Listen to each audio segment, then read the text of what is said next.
Hello, a warm welcome to today's seminar. The seminar is part of the AI Plus Research Seminar Series organized by the AI Institute at King's College London. My name is Elizabeth Keelan and I'm a professor of leadership and organization at King's Business School. I'm delighted to be sharing this session today. The AI Plus seminar series brings together scholars and practitioners to explore how artificial intelligence is reshaping our worlds. Today's topic sits right at the heart of that intersection, examining how AI-generated content and automation connect to issues of race, representation, and power. It is my great pleasure to introduce our speaker, Dr. Keddo, Senior Lecturer in Media, Diversity and Technology at King's College London. Dr. Keddo's research explores the intersection of diversity practices and technological deployment in the media industries.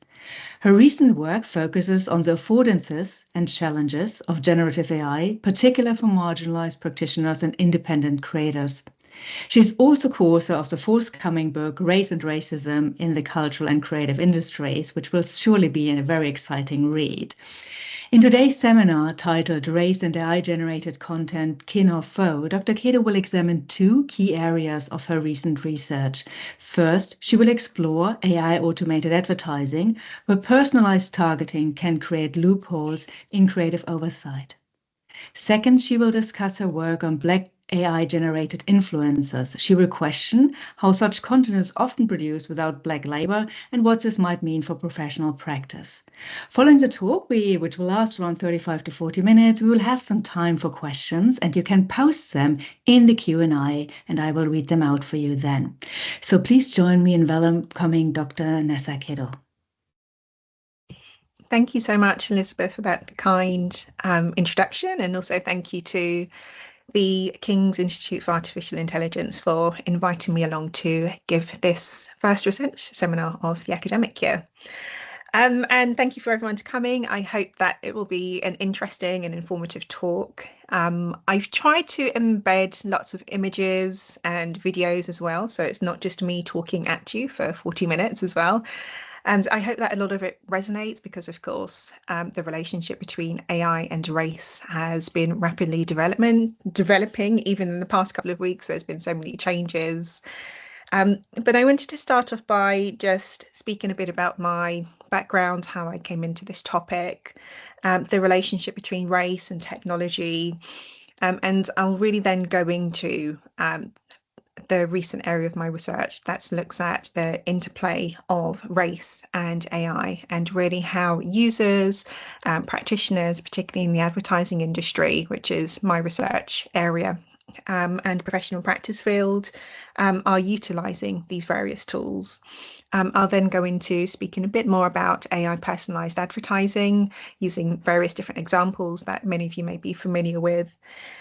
So just to start off with a bit about my background. So I started off as a practitioner in the advertising industry. So I was an account manager for various large ad agencies and organizations. And due to various reasons, which some of you may have heard previously, a lot of that has changed. So I became more interested in actually researching the topic of diversity and inclusion due to personal experiences within those organizations. So my work is quite interdisciplinary. I'm not traditionally someone who comes from a tech background for various reasons, but very much started off working in a business school. So I've always been in between media and business schools. So my work very much sits from a critical tech to critical race and media studies theory as well.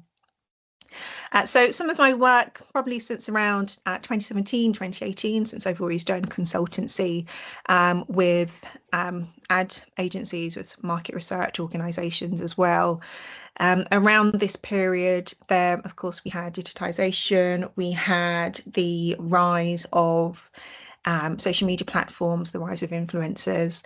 So a lot of the work, a lot of the conversations that I was having with people was about, how do we implement this as part of our practice? What impact is it having on our marginalised practitioners, but also on our audiences as well? So a lot of my recent work looks at data, how data is used, manipulated and utilised within market research firms, but particularly AI and technology, and how practitioners are using these technologies, but also users as well, particularly those from marginalised backgrounds.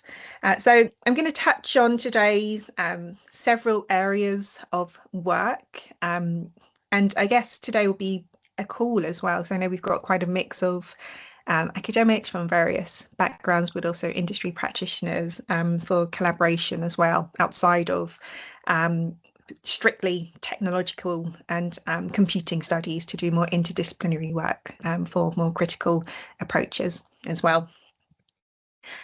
So just to start off with, as I said, I know there's a lot of varied expertise in the room, so I won't go into too much depth with particular theories, but I wanted to start off with how I'm kind of situating scholarly-wise my work. So of course, there's a lot of existing scholarship, particularly in the past couple of decades, which looks at the relationship between race and technology.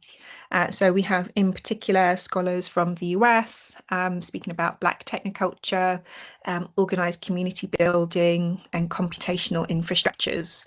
So just as an example, Andre Brock, who's at Georgia Tech at the moment, an associate professor there, who speaks about racialized users online in digital spaces, using AI-activated technology as being active participants and developers as technology, as opposed to technology as something that happens to those communities.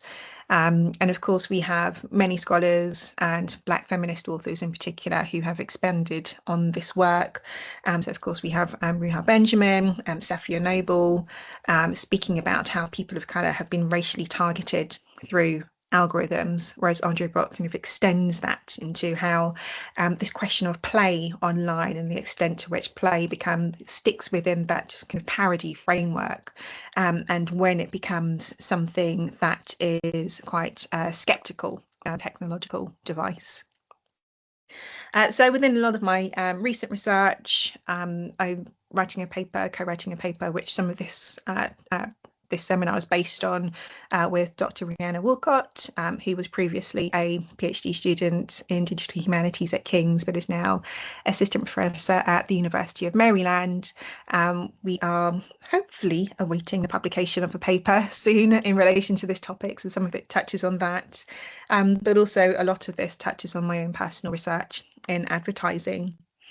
But I'm always quite interested in Brock's work because he developed this concept of critical technocultural discourse analysis, or CDTA, which is a technique or framework for doing this type of online internet analysis, really of technological infrastructures, and how people are using the technology, but also the form, the structures, the functions, the meaning making of these various technologies, and really interplaying that with critical media and cultural studies as well. So when Rianna and I first started talking about this project in a bit more detail, I think it was a couple of years ago now, we were really interested, and I think it sometimes comes as a surprise when people think about ChatGPT. It was only launched just under 3 years ago, so a lot of this technology in terms of mass usership is still quite new, kind of new in technological terms. But we were really interested in how the tech is changing in relation to how we can use different softwares and online platforms and apps to translate text to speech. So for example, if anyone uses Gemini in the room, of course, there are various things that you can do in terms of typing in something and asking it to speak back to you. Also with Canva, I'm sure many of us use Canva, particularly if you're creative.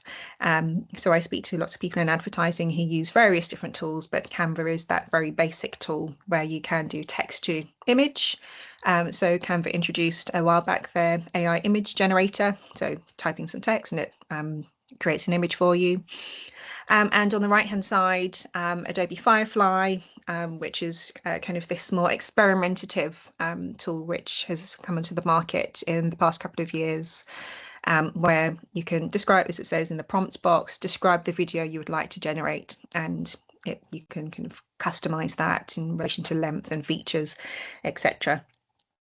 So we're interested in how, within the paper, we talk about how we've gone from kind of the mid 1900s of pre-trained tools which generate text and predictive text, etc., through down to how OpenAI, Google, etc., and various startups are really experimenting with the technology. So going into, again, another area of work that's developed is techno-skepticism. So this is a book, amazing book for anyone who has read it or is interested in this area of work, which came out, I think, the beginning of this year.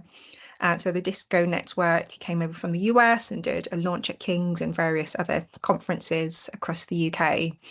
But we're interested within this with this framework because it looks at how users in particular use these different apps, technology and AI tools. So it's looking at how that whether they accept the tools that they're using, whether they negotiate the possibilities of the tools, or whether they completely refuse the tools. So the kind of subheading of the subtitle of the book being Between Possibility and Refusal. So within this particular area of work, I'm interested in how, in particular, Black diasporic creators and end users interact with and make sense of ChatGPT's plethora of vernaculars, language, discourse. So I'll go into some examples of that shortly.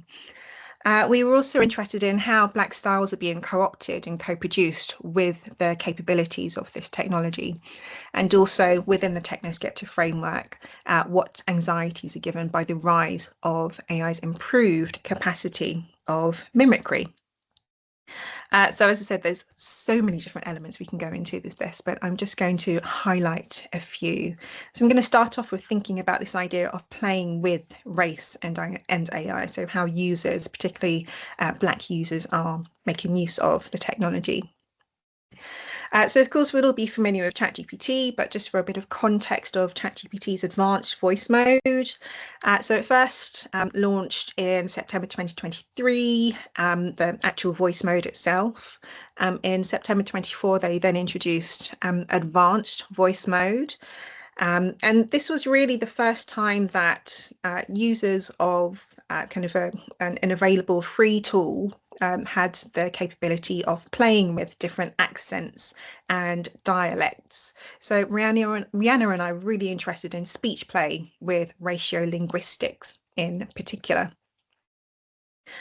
So this is just a screenshot of the thumbnail that we use within our paper, which we submitted in August, which was a sample of 130 TikTok videos, but we selected 3 of these in particular for analysis. So within this, we really wanted to identify videos by TikTok creators who had this was people who had just gone on to ChatGPT and started experimenting with various vernacular.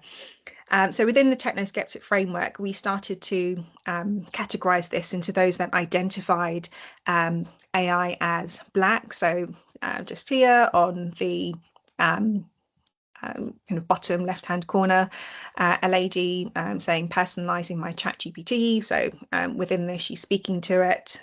She is giving her ChatGPT its own personality, which many people do.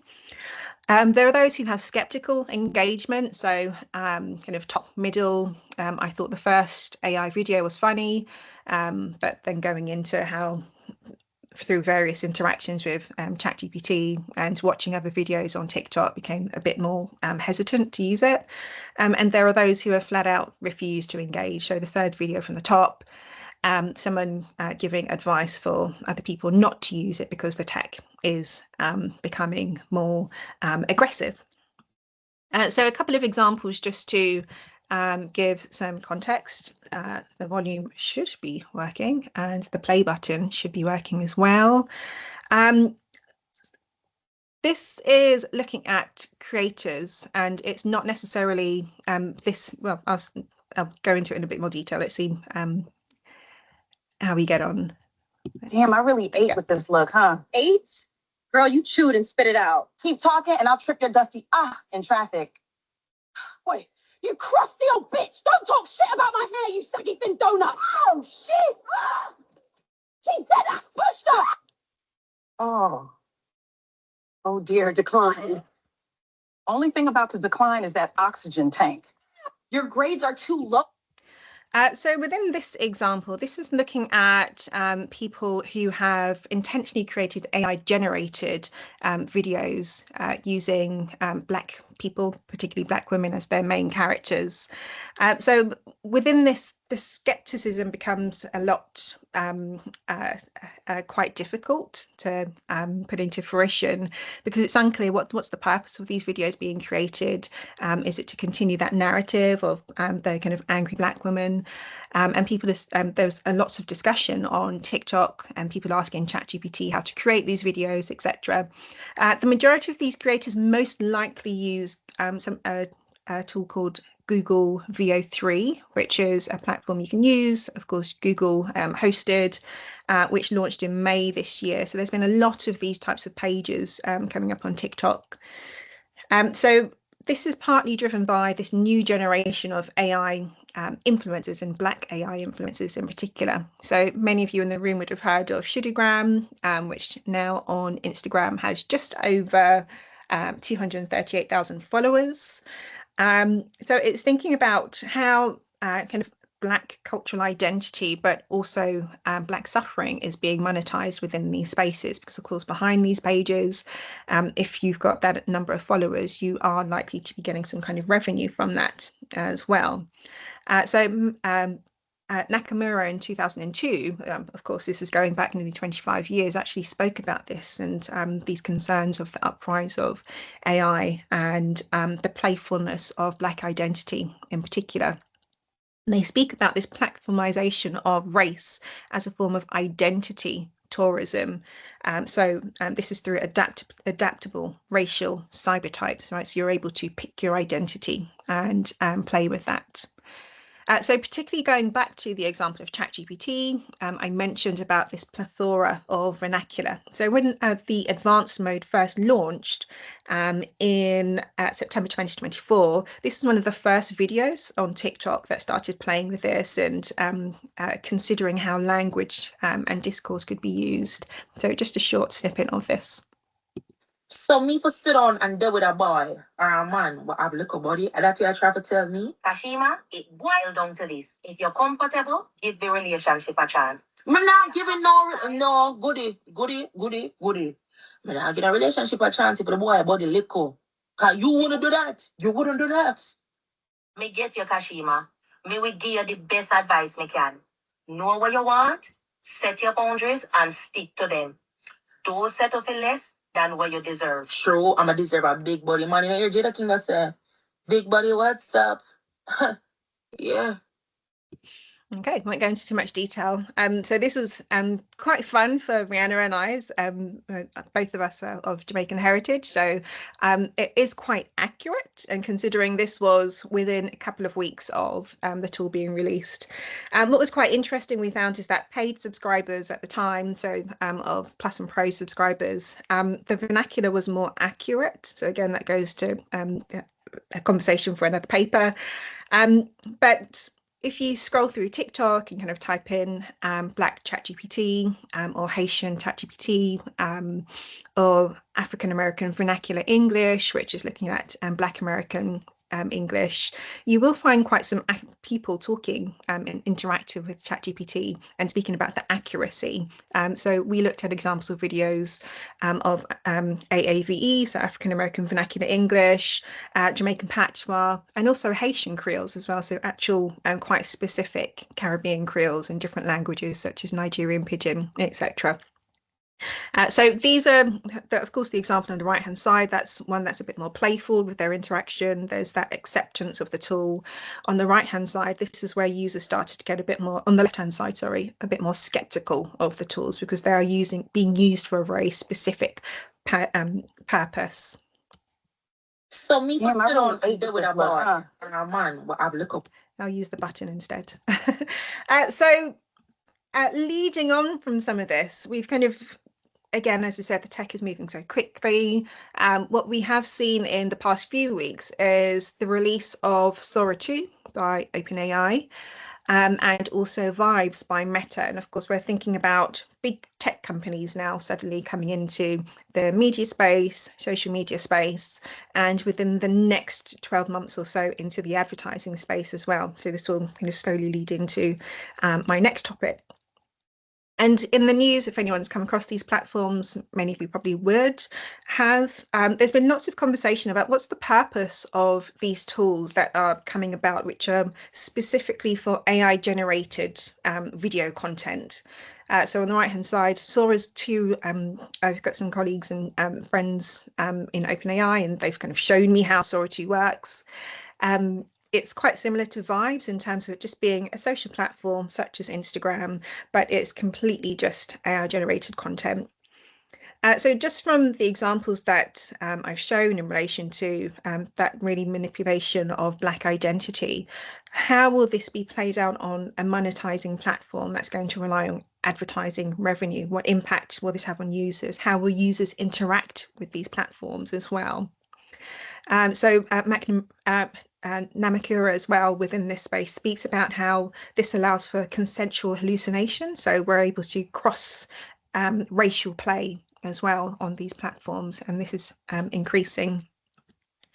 So for anyone who hasn't come across Meta Vibes, I just did a bit of playing around. Of course, I have my own consent to do this, which is why I use myself, just with some images. These were genuinely the last images of me on my camera reel that I just put up there from a wedding in Portugal. So when going on to Meta Vibes, you can just put in an image. So on the opening screen, I had in this image of myself, which I'd put onto Meta Vibes. It works similarly to ChatGPT and other similar AI generating software. You just type in a prompt. So in this one, I just said, animate me for 5 seconds. So it didn't have any video of me, but this just shows with this image, it doesn't have any sound, how it animated me.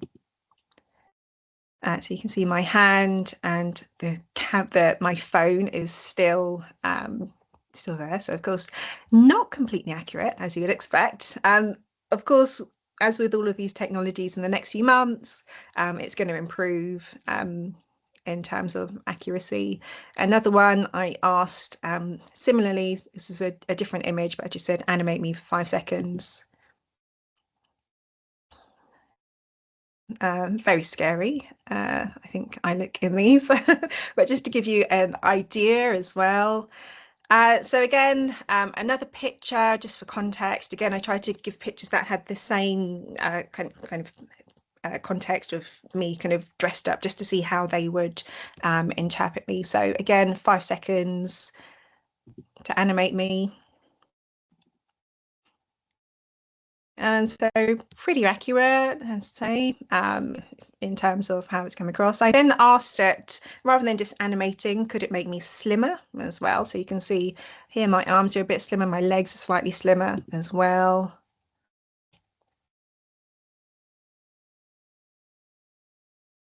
And in this last one, again, thinking about going back to how this technology can be used and manipulated, I thought, okay, what I haven't used, I typed in lots of different things, but I said, can you put me smoking for 5 seconds, just to see if it actually did it.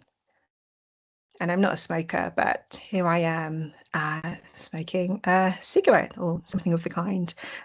So again, considering that this just came out a few weeks ago, there are various ways in which the tech can be played with.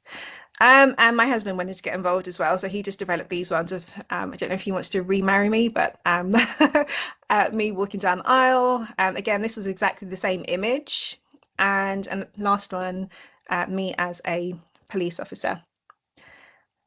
So I've used these examples specifically just to show how quickly this tech is advancing, but particularly how you can see now that we actually have AI generating platforms where we can completely live a life online, how we can go from average users for parody purposes, and how these can make users skeptical of the technology, and how different personalities, how people, particularly people from marginalised backgrounds, people of interest, celebrities, etc., high-profile people, their identities can be manipulated as well. So the dangers of the technology. So moving on from this, and kind of partly related into how technology is having an impact on marginalised communities. So I've spoken about users, but just to finish off, my work also speaks about advertising practitioners themselves, and users, and how we are how we are using and utilising and making sense of AI personalised advertising. And this is always really interesting for me because, as a researcher, because of course we are all somewhat victims or targets of digitized advertising. So I won't go into this in too much detail, but just for some context, we have artificial intelligence generated personalized advertisements. So if you're on Amazon, for example, it's going to target you with advertising based on your search history. If you're on social media, again, if you have interacted with a brand or an influencer, it's going to target you in some way or another. But I'm particularly interested is this intersection of how this developing technology, and particularly I'll go into a bit more detail, the weakening and diluting of platform policy is making children, but in particular vulnerable children or those from marginalised backgrounds, more likely to be victims of racial hatred and targeting. With my current research, I'm doing some interviews with advertising practitioners, but this survey in particular was done by the Interactive Advertising Bureau, which interviewed 125 ad practitioners across the US. Of course, many of them are using AI for various purposes within their work, so creative generation, audience targeting, predictive analytics, etc. But many of them are concerned. So from 123 of them, they're concerned about misinformation, deep fakes, which was, again, those synergies between those video examples you just showed, loss of creative control as well, bias. So it just shows that even though the technology is developing, they are experiencing and concerned about lots of these things. And finally, many of them have actually reported problems that they have had with using these AI generated tools, that's kind of Meta, Facebook's tools, for example, Instagram's tools, Google's tools allow. So 31% say yes, AI generated content had created inaccurate, misleading or irrelevant outputs, e.g. hallucinations. They feel they have a loss of creative control over the brand, the tone and the messaging. And again, we're thinking when we have AI personalized advertising, there's only so much control that you can have. It can kind of change the text, it can change the image. And of course, it can recreate a brand message that practitioners did not intend. So watch this space. That's some work that I am doing. So just for a last example of a paper that I'm writing at the moment, which is titled Techno-Custom Racism. I'm quite interested in this kind of consumer journey. So as I said, we all engaging in advertising, we all get targeted advertising, but there's a particular group of people, particularly children and their families, who are targeted specifically and are victims of ad targeting. So this is an advertising campaign from clothing brand Next from a couple of years ago. So of course, Next use a lot of child models. And as a parent and an auntie, I'm in a lot of parent modelling groups. So my nephew's a model, my godson is a model. And I started noticing a trend of parents within these groups who are looking out for calls for models, posting within these groups, identifying that they've come across or they've been targeted an advert that has really violent racism underneath in the comment spaces, and particularly children being targeted. So within this particular campaign, of course, since it's a couple of years ago that this campaign run, the campaign still isn't live technically for Next, but you can still access it. If you have access to the live link, you can access it. You can still comment under it as well. So whilst I was doing this kind of informal research, I started to develop this into a wider, broader study. So I'm between the period of 2019 to 2025, I found 105 adverts such as this, where children were targeted. And all of the comments underneath were kind of discriminatory.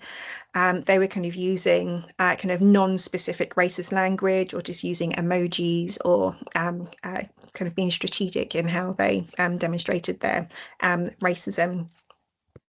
So some of the examples, there's like hundreds of examples of some of the kind of comments in this space. So there was a lot of manual targeting happening here.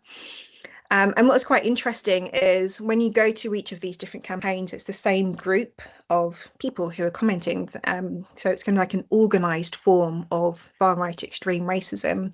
So there were lots of sick faces, there were kind of lots of monkeys, lots of, oh, this must be kind of tick box activity, having kind of children of color represented in these comment spaces.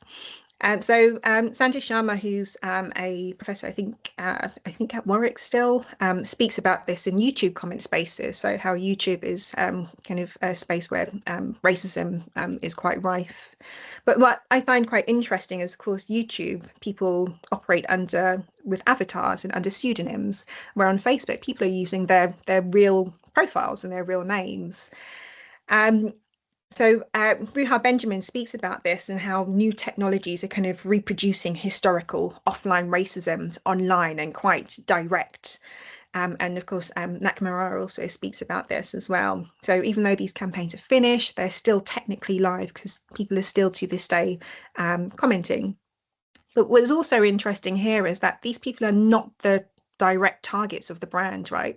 So anyone familiar with advertising or programmatic advertising traditionally and marketing, brands can set their ad targeting criteria. So based off of your their kind of guess of your demographics, but also your behavior as well, your similar interests. So if you have clicked on a campaign similar to this previously, this next one, you're likely to be served another one by another brand. So this is where this kind of pattern of behavior of the same people coming back to these campaigns occur. So within this private Facebook group of parents of child models, what they tend to do is when they see a campaign, as I said, they post it on the group and say, hey, this child has been targeted, or my child has been targeted by racists under next campaign. Can you flood the comment space to kind of drown out all of negativity? So of course, lots of people then comment saying the group has about 20,000 members at the moment. So people saying gorgeous, well done, beautiful children. And again, it's that kind of cycle of these kind of racist users then going onto these comments and creating more negative comments there as well. So this again highlights the problem of actual ad controls as well. So there are so many practitioners, marketers, digital marketers relying on AI automated systems to develop their campaigns. So again, a lot of the parents are tagging the brand, kind of saying, hey, you need to remove this comment, this campaign's old, you need to remove it. They're reporting it to Meta, but Meta don't see it as an act of violence because they're not using specific racist language, direct racist language. There's no direct threat there. But what we actually found, I've started doing these interviews, is actually these children specifically, if they have Facebook pages or Instagram pages and they're reposting these, they're actually being directly targeted. So again, it's showing this funnel of how something starts off as an advert, goes through, follows through to the child being targeted in their DMs and personal messaging. And then often if they are posting, again, goes down to kind of privacy controls by the parents. If they are posting that they're going to be at a brand event, some of them have been targeted there directly as well.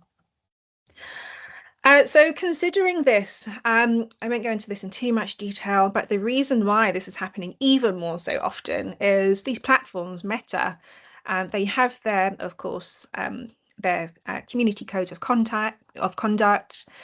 Meta has their tiers of harmful conduct, and really when they would take action. So, for example, if someone has been subject to anthropomorphic imagery, such as being depicted as a monkey, harmful stereotypes such as blackface, mocking hate crimes, negatively targeting people, calls for exclusion, insulting, expressing sickness. Of course, we've seen all of those just from those two very quick examples, but it still happens, and Meta do not do anything. And again, this is all happening because of behavioural targeting, so inferred interests. So these people are following through these campaigns because the system, the algorithm, is assuming that they have an interest in these brands, and it's not recognising that they are a threat.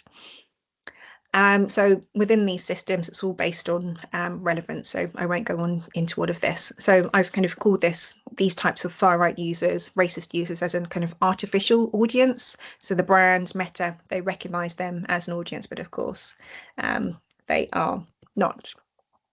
I'm just going to flick through these. So I've gone into most of that.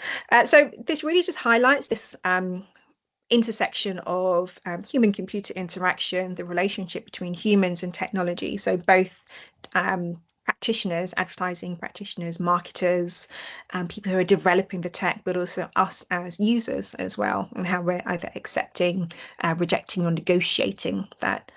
And there are consequences for brands as well. So for the industry, for the advertising industry, for commercial brands. Of course, you have this artificial inflation of engagement, right? These aren't real, these aren't your consumers, these aren't your audience, but it's returning that your ad is performing well, invest more money into this ad. It's doing really well on Facebook with this particular demographic of users. So there is a consequence there.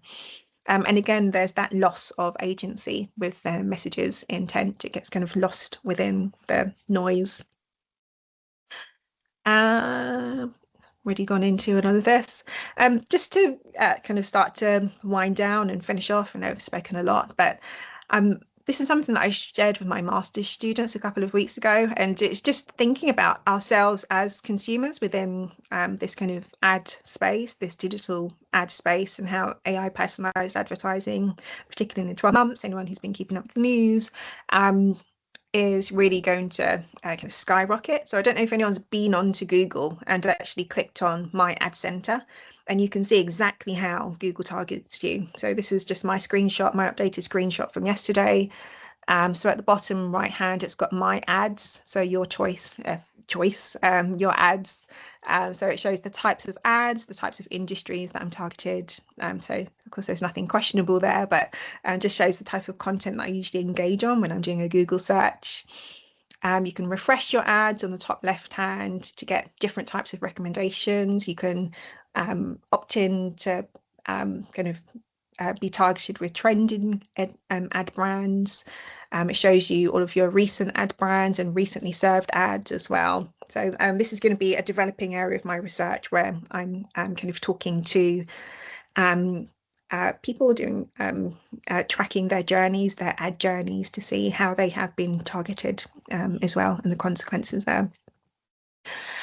So finally, within this framework, which I'm currently developing around techno-custom racism, I'm interested in kind of people, us users, the intentional targeting, which has been afforded by detection loopholes with AI-generated software, particularly how children are being victimized, and those from marginalized communities in particular, the consequences for brands, but also policy as well, in relation to the consequences of diluted platform, freedom of speech policies. And really, I do hope that I can collaborate with more interdisciplinary people, particularly in law, because it's not my area of specialism. So just on my concluding note, kin or foe, I guess when all of this tech, ChatGPT, there was so much excitement a few years ago when it launched, and it was more so seen as a tool of kin, but gradually, of course, the skepticism and becoming a foe is increasing. Again, as I said, I'm really interested in interdisciplinary work, but particularly policy as well. So what are the online harms that are happening with all of this? How does what are the consequences of racial hatred starting offline, going online, and as I used with those examples of children and kind of in kind of live situations, then it re-experiencing that racist cycle. So thank you so much for listening, and happy to take any questions. Thank you so much, Nessa. That was absolutely fascinating. A lot to learn, but a lot to really be concerned about as well. So I would now love to open the floor for questions. So if you have a question, please post it in the Q&A section that you see on your screen, and we will try to get to as many questions as we can. While you're thinking about and typing those questions, maybe I can ask the first one, which is really a question from a practitioner perspective. Let's presume that you're working in, anything advertising or so, where you might be thinking about how you use technology. You see these very varying examples, but I wonder if the skepticism, the techno-skepticism is a real option for you, right? Because in most cases, you will have to use those tools. If you don't, you're being left behind. And, at the same time, that what they sometimes measure is not accurate, because obviously you will not sell more sweaters from Next, if an ad campaign is, misused by these, what you call artificial audiences. So if you were a practitioner and probably, in your previous life, what have you done with these things? How would you have started to consider an alternative pathway to techno-skepticism that allows you to engage, but in a critical way that might be, not just skepticism, but maybe something else, maybe a hesitation, maybe just a critical practitioner view? Do you have some thoughts on that? Yeah, absolutely. And again, it goes on to some of the work that I'm doing at the moment, was kind of speaking to practitioners about AI adoption within organizations. So a lot of what has been happening, particularly because the tech is rolling out so quickly, is practitioners, particularly Gen Z junior practitioners who are working in creative positions, research positions, account management positions, etc. What tends to happen is they are the early adopters within organizations. So they are using these tools, they are coming out with the kind of adoption that they think their organization should be using, particularly around 2023, 2024. They were just going along with really experimenting with the possibilities of what the various different tools could do. And of course, at the time, that was great. But as a consequence, what's happened is clients have come back unhappy when a campaign hasn't hit the mark. They have received fines from regulators for, dependent on what industry they're in, for not sticking within the regulatory codes, etc. So I think the main problem that we're seeing at the moment is actually it's a management and kind of structural problem. A lot of these organizations did not have, and still don't have, that infrastructure. Right, because if you have an ad team, so someone who's a creative team, if you have a market research team, you may not, or particularly a couple of years ago, you would not necessarily have had an AI adoption team or an ethical or responsible AI team who really understood that relationship between how the tech works.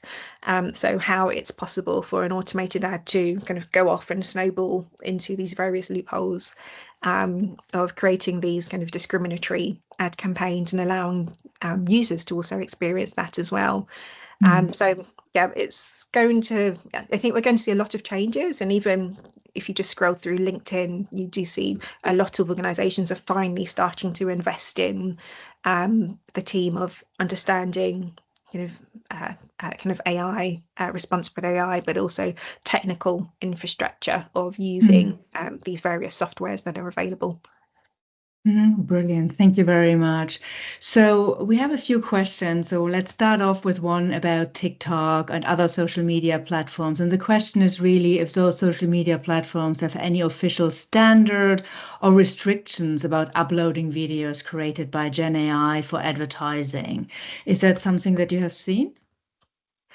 So in relation to if a user uploads it, or if an actual organization uploads it?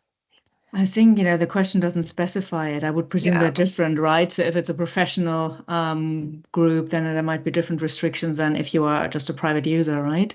Yeah, I'd say it's quite depends at the moment. There aren't any restrictions, and it's quite interesting at the moment because there are restrictions in terms of, and as you'll see with Sora 2 and Vibes, it does quite clearly state within their guidance, you cannot upload an image of someone else without their permission. So that's definitely one side of the board. In terms of actual practitioners themselves and how they're using this, it's mostly down to them, and there's lots of conversations, and particularly with the organisations that I work with, in terms of should we disclose if a video has been or an ad campaign has been AI generated, because we're starting to see a lot more research of users and audiences. We don't actually like AI generated ad campaigns. We want to see real models. We want to see real people as well. So there's kind of lots of different conversations that are happening within that space. Yeah, interesting.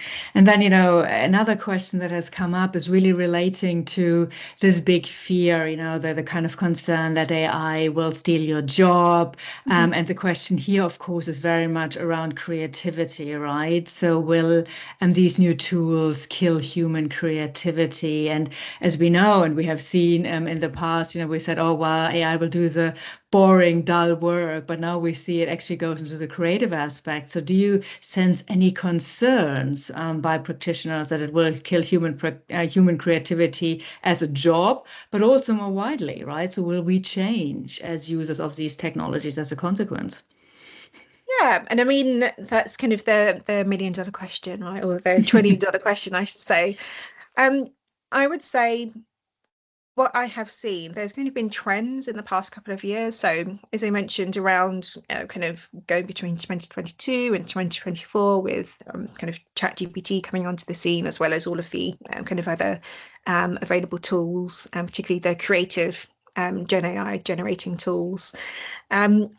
Practitioners initially were quite skeptical because it was something quite new, and how quickly you can just type in a prompt and a campaign image or a campaign can be developed, right? There are a couple of consequences to that. Firstly, in terms of the cost of their labor, that was coming into question, right? So the actual brands themselves that were going to them, rather than paying them £20,000 for a campaign, they were then saying, hey, we know that you're using AI, so we're going to only pay you £2,000 because we're paying you for your creative labor, right? And you're not using your creative labor.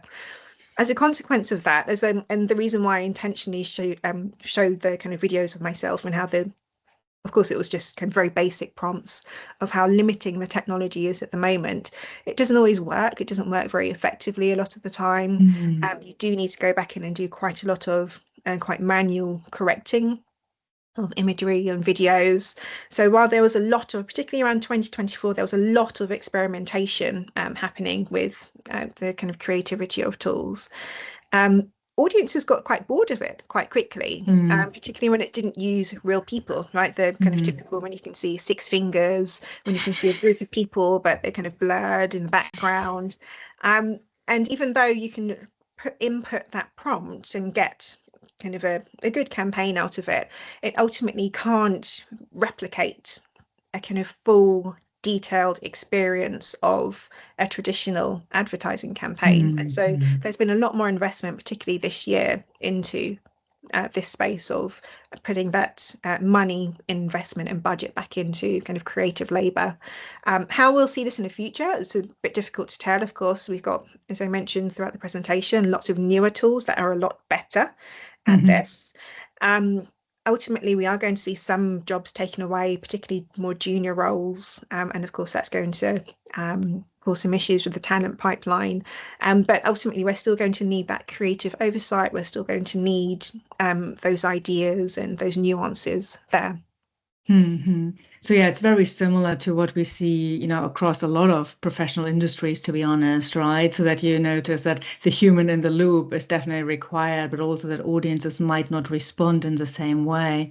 And I think a nice follow-up question here is really what is happening to universities right? How is our teaching changing, but also the industries for which we, educate individuals, right? So then example that is here mentioned is graphics design, right? So what is happening to the traditional university, to traditional professional experiences? Are they all done by, so to speak, by the emerging AI tools, or is there still a future for the type of more traditional learning, more than of the type of traditional craft building that we have seen in the past?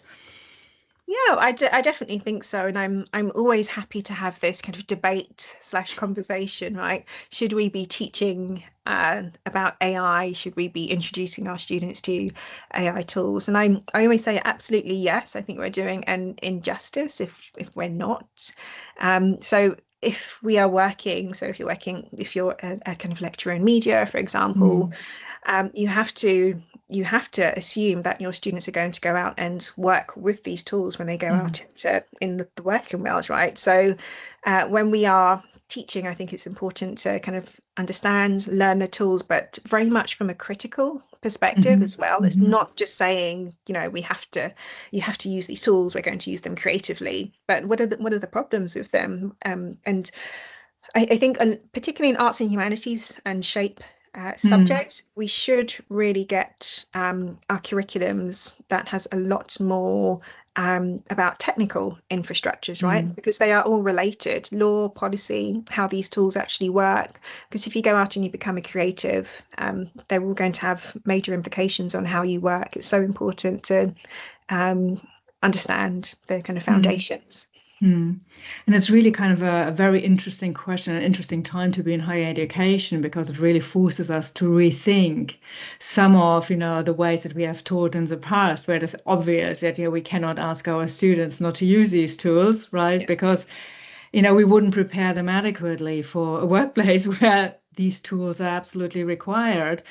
So, I think this critical practitioner and the reflexivity that comes with it is definitely something where we probably can see a lot of future skills being built in universities, in professional communities around that, which goes much beyond the current debates around human in the loop, right? So to just have oversight is not the same as having somebody critically questioning. And, we see that, in all sorts of professional communities emerging. So another question that has been coming up is around the protections, and if you're aware of any that exist for the communities themselves to protect and mitigate against those harms. And I remember the example that you provided where you have these user groups, of concerned parents and relatives who would then go in and flood, those adverts with more positive messaging. But in general, is there anything that communities can do to avoid this type of harm being inflicted on them? Yeah, I mean, the example I gave was just one of so many. There are various different online organized community groups about this. So it can be that there are lots that are specifically kind of race focused. There are particularly anti-Semitic groups as well. So within these kind of private or public Facebook groups or Instagram groups or whatever it may be, it's similar strategies, going onto these posts. If you notice a post coming up, flooding it, reporting it, flooding it with positivity. Also, a lot of organising is happening in terms of when there is a call for evidence, for example. So, for example, from the DCMS or various parts of the world, whatever kind of calls for evidence from different governments, these collective community groups coming together to put together evidence that they have witnessed. So I think it's working quite well in terms of the messages being fed back through to the technology companies in terms of reporting. Regulators are familiar with it, but the more that we can collectively come together and as academics, as kind of community groups, as policymakers, the more pressure that we can put on the technology groups to improve these mechanisms. Because I haven't got the figures in front of me, but it's really stark that I think it was in March this year that Meta released their freedom of speech policies online. And it's since then you can see really how the tone has changed, how people think that it's just acceptable to be racist online because it is seen as a form of freedom of speech a lot of the time. Yeah, and often also, the presumed anonymity that people think they have, right, where they, would bring out many of those issues.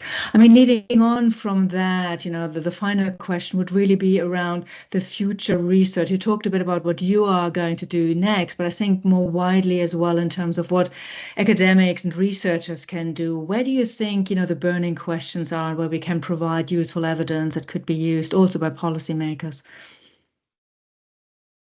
That's again another big question. I would say what's really encouraging, what's happening with kind of research bodies, funding bodies, but also kind of non-profit private companies, is there's a lot more investment into this space, understanding AI, but particularly this interdisciplinary focus. And that's why I started off this talk by saying we cannot do this alone. Computer sciences can't address this problem alone.